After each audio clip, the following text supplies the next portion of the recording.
Hi guys, it's Nick here, the Brand Samurai, and I'd like to welcome you to another episode of the Brand Samurai podcast. And today I've got a very special guest here with me. This is Catherine, the medicine woman. She's been working in men's health and porn addiction for the last 10 years. She's got a history in as a kinesiologist. I can't really pronounce that very well. Kinesiologist. That's the one. Thank you. And practitioner for 18 years, speaking to over 25,000 men and has a client base of over 5,000 men. And now she's an Amazon bestseller of The Uncensored Threat. She's a teacher, public speaker, coach, and business mentor. So thanks very much for being here, Kath. How are you? Thank you. I'm really good. How are you? I'm wonderful. Thank you for asking. That's good. So I suppose the reason that I reached out to you is I've been seeing on your social media that you've been going through a bit of a rebrand, and I've seen, I suppose, the public side of what you've been sharing in terms of your rebrand process. And I guess I've just come in sort of right at the end and seen the finished result. Mm-hmm. And I guess what I wanted to bring you on and talk to you about is a little bit more of the not so public side of it. Maybe Okay. what made you think about wanting to do a rebrand, because you had your previous brand for quite some time. Mm-hmm. What sort of prompted you to make that change, to do that rebrand, what that process looked like, and give us a little peek behind the curtain and see what that process was for you. Sure. Integrated Men's Health was the business I've been running for 10 years. And as you mentioned, there was a lot of men that I've seen. There was a best-selling book. And through the process of writing that book, which took probably a year from start to finish. And it started off being for men. And as I started writing more and more and editing it, I started to realize it was probably more so for women, even though there's, exercises and tips and tricks and stories about the men and their porn addiction and, how to resolve this and how to work with me and work on your body and all of that was in there. I started to feel this kind of my personal voice started to come through rather than the practitioner that had been just treating men for 10 years. I was, we all talk about being niche, niche, and I niched into a field that no one else was in, and I was a woman in that field. So it was a very tough journey, and one that I just kept going on with. There was a lot of sexual harassment. There was a lot of nervous breakdowns and just being pulled down by other coaches and males, especially around this, because I didn't have a penis. So it wasn't a fun kind of journey, but, it was a really important one. And when I wrote that book, I came out of that with two voices merging into one. So there was a practitioner voice and a personal voice, because all of my personal experiences were in there. And by the end of the book, it emerged into one voice. And that one voice, I wasn't allowed to talk about men behaving badly under the banner of integrated men's health. As you can imagine, there's a whole lot of toxic masculinity, let's say, that comes with porn addiction and sexual behaviors and sexual harassment. And I couldn't talk about it because I was meant to be the healer of men under integrated men's health. So that book changed it, and the voice changed, and I started to stand up for myself and step into that, a woman's voice where, I had my opinions and my experiences and years and years and years of hearing men talk about these things behind women's backs, and I couldn't say anything. So I started to rebrand to not rebrand, but alongside a parallel kind of brand was my personal brand, catherinelyle.com. So we set up the website, which still isn't finished. And there was a reason, I know now, why that didn't land, because the personal brand for me was a little bit confusing. It's what everyone tells you to do. It just didn't feel like it was going to land properly. And do I get rid of integrated men's health? Like it was a tricky kind of decision. And meanwhile, back at the ranch, I met someone who is now also a practitioner, and him and I joined forces together. And in the meantime, I also did an Egyptian healing course, which talks about quantum physics and sacred geometry and all of like the energy systems. I'm already a kinesiologist and energy healer, but this kind of took it to the next level for me. and for us, and joining forces, we're working with bioresonance and all this stuff. And so integrated men's health wasn't a high enough vibration, if you like, for the work that we needed to do moving forward. And I also couldn't treat teenage girls who were being sexually abused by men because of porn, or boys, I should say. Also wanting to treat couples, which could have fallen under integrated men's health, but I couldn't treat the women and the partners of porn addiction because I looked like I was betraying the men.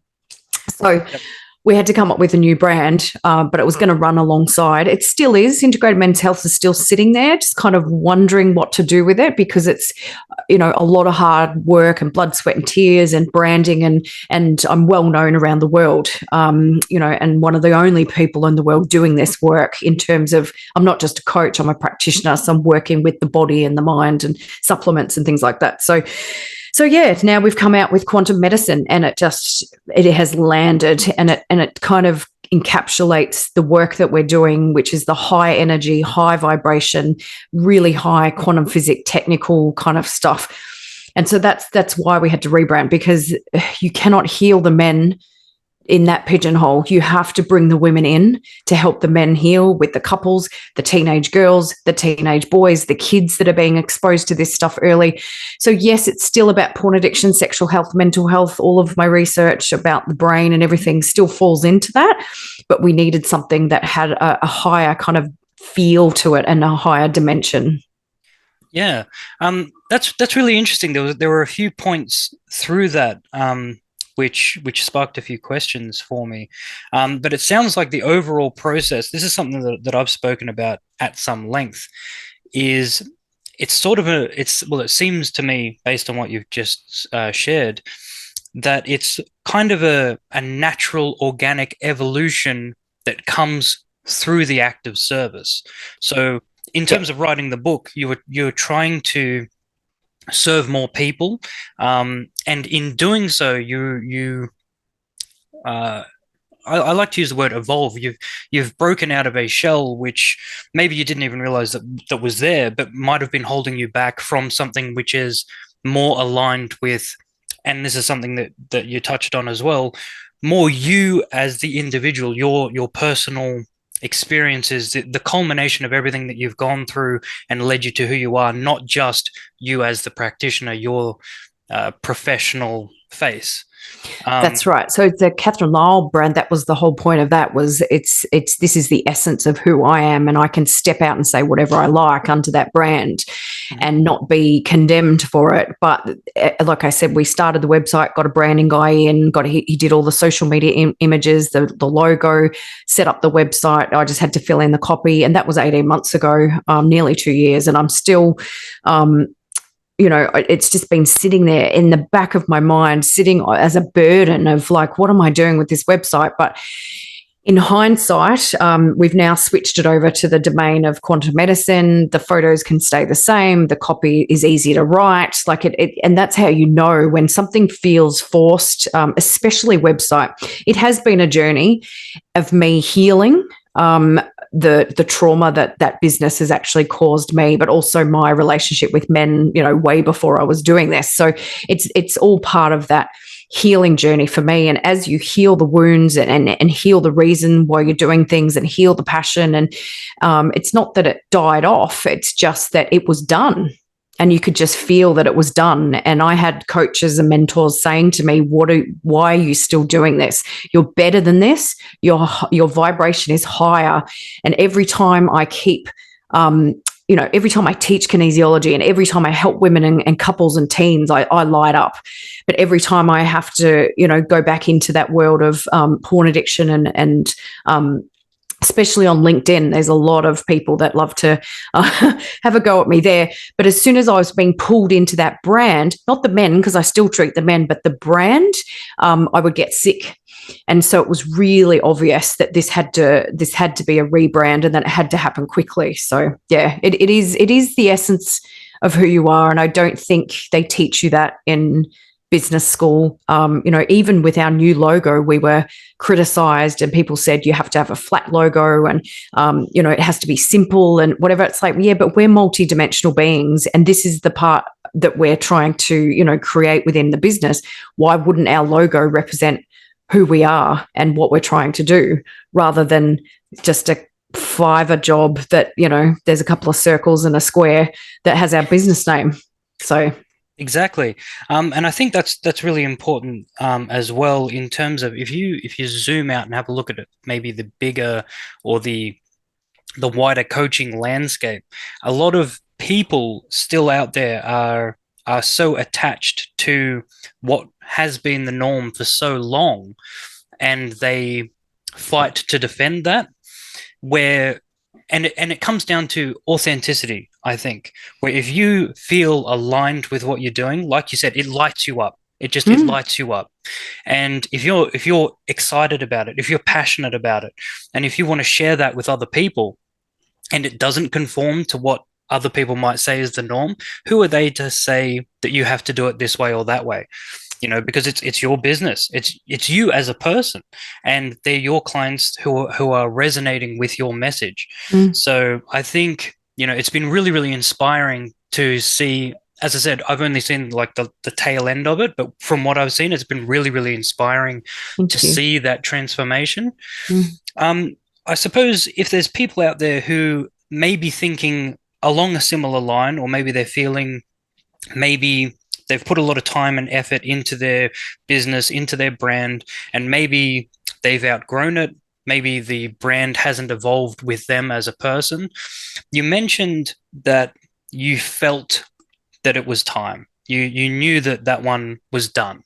Yeah. So I suppose if people are very energetically sensitive, they'll be able to feel that. But for people who aren't perhaps that tapped into their own energy and what feels good, what feels not so good, what are some of the things that you could say might be signs for them to start considering doing a rebrand? So it's probably, like I said, the 18 months. It was 18 months ago that I started getting the signs, and I dragged my ass through the last 18 months of, but I've worked so hard for this. And so I've had some healing sessions myself on letting go of that, letting go of the blood, sweat and tears, the nervous breakdowns, like all of the negative stuff you'd think would be easy to walk away from, but it's because of those blood, sweat and tears that you don't want to let go of something that you've worked so hard for. So the signs are always there for everyone, and we just choose to ignore it. So some of the, when things get hard, that's one of the signs. So when you get it on every post that you do, you either don't get any engagement, or the engagement that you get is all negative, or there's people trying to poke sticks at you and constantly rev you up. Even on other people's posts, like if someone posts about porn addiction on LinkedIn, I'll jump in and, have a chat, and I just get slammed, and I'm only in the comments at that stage. So I've had to change my job title on there because of it. And when you do that, then they say, well, you don't know what you're talking about. So it's just it's a minefield, but the signs are always there. So when there's resistance, when you don't feel like getting out of bed, or you start to I've got clients coming in, or yay, they're canceling. That's when you kind of know that it's all about your journey. If you're not feeling it, then it resonates out to the clients, and then all of a sudden it'll be dead for 4 weeks, and you'll be like, what is going on? It's like you're not listening to what's going on organically, like you said. So the signs are there. I am sensitive to that stuff because it's what I do, but like I said, it should have happened 18 months ago, and I've dragged myself through that process, but it was the healing I had to do. I had the way this started is I had a photo shoot, and I knew it had to be down the beach and all golden and light and whatever. And so I was stepping into my branding colors without realizing it. And I say to people, if you had to step into your own brand right now, what color would you be? And so people go, oh my God. And it's not the color of their logo, and they don't have gold in their logo, but that's how they see themselves. So the photo shoot started it because I was like, shit, I need to step into this flowy goddess person on the beach, and I'm stuck in the trenches with these men. And so that 18 months was me listening to my own essence and stepping into my power. So, and I've spoken to other practitioners, even one of my mentors who he said about 2 years too long. It's like being in a relationship, right? And the signs are there, but you overstay. And, my tip is to everyone, when you start to get those feelings and signs, just start to swing into something else straight away. Yeah, Yeah. that's really helpful. I like that thing where you said if clients start canceling and you're happy about it, you should listen to that. Um, Yeah. yeah, absolutely spot on. Okay, so let's say people have decided now, yes, it's time for me to rebrand. I'm feeling called to do this. This is the right thing, and they feel good about it. Yep. Having just gone through this process, is there anything that you can share either in terms of what people should do or maybe some pitfalls they can avoid? Anything of value through that process that you've just gone through that you might be able to share with people who are just about to start? Sure. I'm not big on planning, and that was the biggest thing that I changed this time. I didn't need a website. So that's my big, we get told that all the time. Don't worry about the website because that's like a big job and that stops people from launching. We did a 10-day birthday giveaway because it was all our birthdays in July, and our Quantum Medicine logo was born in July. So we were like, let's have a birthday giveaway. And we gave away over $8,000 worth of products and services. And so there was a lot of planning. There's a lot of massive whiteboard working and planning each day, and there's the social media stuff that goes with it and everything. So first time in my life, I adulted correctly, and there was a lot of planning involved. But that's a lot of work, showing up every day on a live and then doing a post and then another live. And so the commitment, you have to plan because you have to commit to show up. The biggest problem that we had, it was a bit of a flop, was because the algorithms punished us. There was some weird stuff going on with Facebook on the 1 week that we decided to launch. And people were saying, I haven't seen any of your stuff. And we had no engagement for the first time ever on my personal page, which is where I do most of my marketing. It's not on the, I don't pay for ads and stuff. And the algorithms aren't great, as we know, on business pages. So it was all the personal page. I was selling myself, basically, and what we do, and we got on lives, and there was a lot of commitment. There was a bit of a fallout afterwards from a lack of, too much energy, a lot of stress, a lot of pressure we put on ourselves. So the planning has to go on like the week after, having some, because you're going to get all these bookings and everything. And so, can you hold space for that to happen? So planning and organization is my number one tip, and getting the algorithms up on whatever posts leading up to the actual launch. Yep. And giving away a whole lot of shit for free. That always works. Yeah. I mean, everyone loves free stuff. Yeah. I guess it's a similar question, but maybe phrased a little bit differently. If you could go back to the start of your rebranding, knowing what you know now, is there anything that you would do differently, or would you change things? And if so, how would you do it? I found the giveaway quite exhausting. So it was a 12-day thing, and we gave away tickets at the end and everything. So I would shorten the commitment to that and probably put more not effort, but more planning into, say 5 days instead. It was too much. We ended up having both our birthdays after that. And so that was also too much. So it was like 2 or 3 weeks of, we all got sick because of it. So, managing your time and your sleep and your supplements, and a launch is not an easy thing to face if it's something you haven't done before. I've done it with the book launch, and, a bloody earthquake hit while I was on live on my launch. Wow. And I also fell in a heap after that. So it's about, what am I prepared to do? What am I prepared to give away? But I think we pretty much nailed it. The only thing, as I said, the algorithms affected it. We were prepared to give away $8,000 worth of stuff, and not too many bought the things we thought they would give, that they would get. The things that we thought wouldn't do well did really well. And what we're seeing now is the things that got snapped up were the cheaper things. So it was buy one, get one free. So the reason we did buy one, get one free was because we weren't just going to give a whole lot of stuff away for free. It was a gifting thing. So it was buy one, gift one to someone else, which meant every time someone paid, we got an extra client out of it. So we thought that was quite strategic and whatever. But yeah, it just, I think there's an issue with money across the board right now for people in the wellness industry and what they're prepared to spend their money on due to, increases and everything. So it was, I wouldn't change much except for the length of the giveaway. Also asking for criticism around the logo was I already knew the logo that we decided on, but we put up a whole post about, which logo do you like? And it was really great for the majority, but we did get some weird reactions and people were messaging us privately saying, it looks like the cabal and, it's got dodgy energy. And it was very, very strange, the lengths to which people were happy to criticize.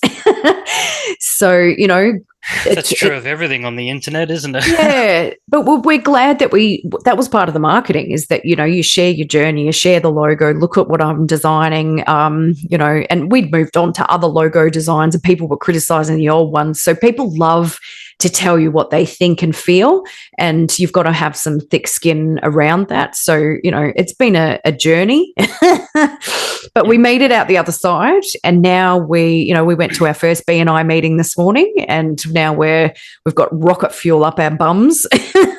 Nice. to what's next? What do we do next? We've launched it. Now what? So yeah, that's where we're at. That's really good. Thank you for sharing all of that. I've just got one more question before we finish up. And this is one that's probably a lot of people don't think about that much in terms of branding or business and everything like that. But you mentioned it just briefly after you did your book launch. It was very stressful and then you sort of fell in a heap. So do you have any tips in terms of how you look after yourself? And you mentioned like, you got to eat right, you got to sleep right, look after your nutrition, everything like that, while you're going through such a busy, stressful transition, which a lot of rebranding can be. People very often lose focus on looking after themselves because it's just go, go, go, go, go, trying to get this done. Do you have any tips or insight into how to look after yourself while going through this process? Absolutely. Personally, I've suffered from adrenal fatigue and chronic fatigue my whole life. So all because I got glandular fever back in the day. So, I've got to manage my stress levels for starters and then manage, just my working hours. So, and as a practitioner, this is, what I specialize in. So the biggest thing is, you've got to be organized. So you don't fall in a heap one night working till 12 at night and then try and pick it up the next day. It's like, no, it's 7 o'clock. We're having dinner. It's tools down. So it's having boundaries, making sure that I did the lives when I wanted to do them, which was first up in the morning when I've got energy. I'm not getting on a live at 8 o'clock at night when the algorithm says I should. So it was honoring my own boundaries, taking supplements every day, making sure I was doing that, making sure I had boundaries around meal times and, like I said, tools down. It's family time. You cannot work. I did a coaching course recently that I pulled out of because it was push, push, push, push. And, you can get 30 clients a week and 40 clients a week. And I was like, I don't want to see, I want to scale down to, one to many instead of one-on-one. So it's all about managing how you feel. There was one day in particular, like there was a Sunday that I didn't want to get on camera. I didn't want to put my face on. I didn't want to face anyone. And so I did 2 videos the day before and had a laugh about it and said, I'm doing this today because I don't want to get on camera tomorrow. And I think the biggest thing is we have a perception that people care whether you show up or not. And we think that everyone is watching us when really the algorithm, they may see one video in a week. So letting yourself off the hook, knowing and taking the pressure off. There was one other day I had a migraine and I just said, no, I'm not doing it today. And I just put up a post, not getting on camera today. No one cares. There's crickets. No one even comments. So it's all about just managing your perception of what you think is actually happening or should be happening and that isn't. So yeah, that's great advice. I feel like I could benefit from that myself. All right, well, thank you very much for being on here and sharing a part of that journey. just quickly before we do finish up, can you let everybody know what it is if they're interested in maybe contracting you or contacting you, reaching out, what it is that you do, how you can help them, and what's the best way to get in contact with you? Sure. So I still specialize in men's health and porn addiction and the brain, and that includes mental health as well, prostate cancer, suicidal men, all of that stuff. But what we're doing now is treating women and couples and teens for everything. But that's kind of the area that I specialize in. The quantum medicine part of it is we're stabilizing people in space and time. That's the tagline, if you like. So it's all about working with the sacred geometry of the body, the systems, the emotions, the organs, the meridians, all the energetic fields, the subconscious mind. You go to a doctor, you get a script. You go to a psychologist, you just talk about your shit forever.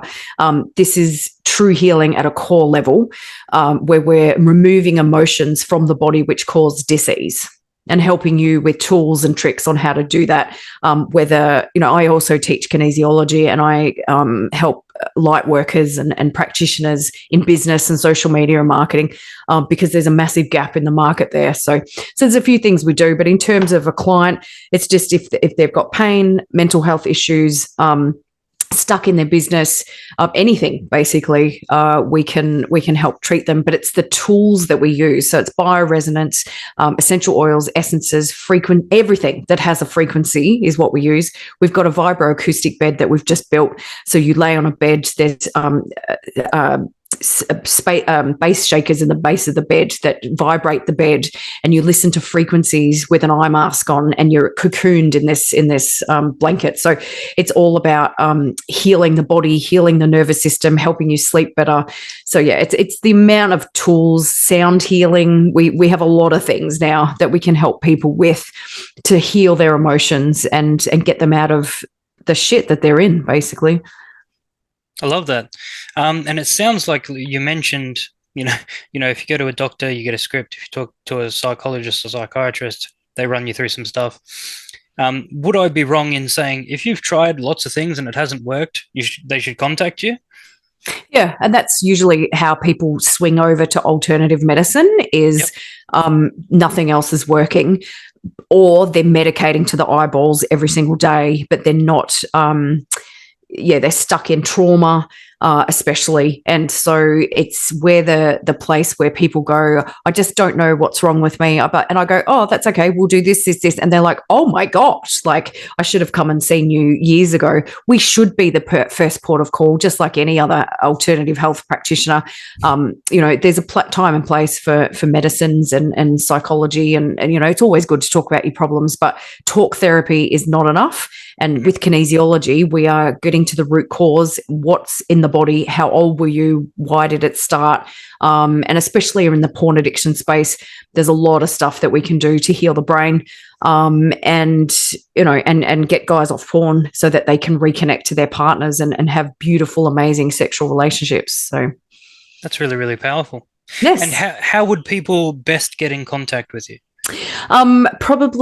There's Integrated Men's Health is still sitting there. So you can have a look on that website. There's a lot of free resources. I've set the website up for all of the teens that contact me that I can't treat because they haven't told their parents. So there's a whole lot of videos and resources and ebooks and things on there if it's about porn addiction or erectile dysfunction, or relationships and that type of thing. But the new brand, we've got a Facebook page and an Instagram page, Quantum Medicine. They can contact me there by private message, and we can send them some information and get them booked in. Wonderful. And all of the links for those are going to be in the show notes, whether you're listening on Spotify or if you're on YouTube. The links for those are going to be in the show notes.